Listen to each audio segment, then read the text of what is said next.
Pasukan pertahanan Israel melancarkan serangan udara ke Lebanon Selatan pada Kamis, hanya 1 hari setelah pejabat Israel mengadakan pertemuan langsung dengan pemerintah Lebanon. IDF menyatakan serangan menyasar depot senjata milik Hizbullah yang disebut berada di tengah permukiman sipil dan melanggar kesepakatan Israel-Libanon. Sebelum serangan, IDF telah mengeluarkan peringatan evakuasi untuk warga di 4 desa, yaitu Joba, Mahrouna, Miadel, dan Barakit. IDF menyampaikan bahwa penempatan depot senjata di daerah sipil merupakan bentuk penggunaan warga Lebanon untuk melindungi operasi militer. Serangan itu terjadi sehari setelah pertemuan langka antara Israel dan Lebanon, pertemuan langsung pertama dalam beberapa dekade. Pertemuan dihadiri perwakilan kedua negara, Amerika Serikat, Perancis, dan UNIFIL sebagai bagian dari mekanisme implementasi penghentian permusuhan. Channel 12 melaporkan bahwa pertemuan tersebut berlangsung sekitar 1 jam dan disebut produktif. Perwakilan dari Israel dan Lebanon dikabarkan sepakat melanjutkan pertemuan akhir bulan untuk membahas peluang kerjasama ekonomi di bidang pertanian, teknologi, transportasi, dan infrastruktur. Kantor Perdana Menteri Israel Benjamin Netanyahu menyatakan perjumpaan tersebut berlangsung dalam suasana positif. Namun, Israel menegaskan bahwa pelucutan senjata Hizbullah merupakan syarat mutlak terlepas dari kemajuan kerjasama ekonomi.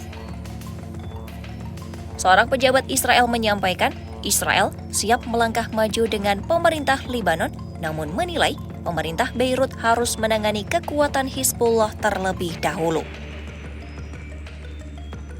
Perdana Menteri Lebanon, Nawaf Salam, menyatakan kerjasama ekonomi hanya bisa terjadi setelah adanya perjanjian damai. Salam menyampaikan bahwa normalisasi hubungan akan mengikuti proses perdamaian, bukan mendahuluinya. Dirinya menilai kedua negara masih jauh dari hal tersebut, sehingga pembicaraan ekonomi belum dapat diimplementasikan.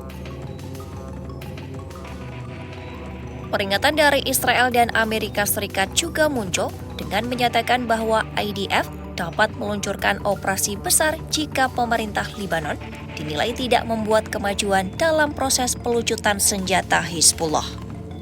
Ketegangan di Lebanon meningkat dalam beberapa pekan terakhir setelah IDF menyatakan adanya pelanggaran gencatan senjata oleh Hizbullah pada November 2024. IDF juga mengintensifkan serangannya, termasuk serangan yang menyasar kepala staf Hizbullah di Beirut pada bulan lalu. Menurut ketentuan gencatan senjata, Hizbullah diharuskan meninggalkan Lebanon Selatan, sementara Israel memiliki batas waktu 60 hari untuk menarik pasukannya.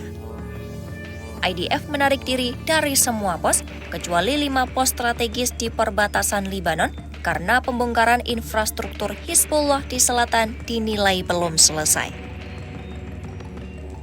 Selain ratusan serangan udara, IDF menyatakan pasukan darat melakukan lebih dari 1.200 operasi kecil di Lebanon Selatan. Operasi itu termasuk penghancuran infrastruktur milik Hizbullah, penggagalan upaya mengumpulkan intelijen, serta mengurangi kemampuan militer kelompok tersebut. Pasukan darat juga melaporkan penemuan senjata, lokasi peluncuran roket, dan bangunan yang diduga digunakan untuk operasi militer Hizbullah.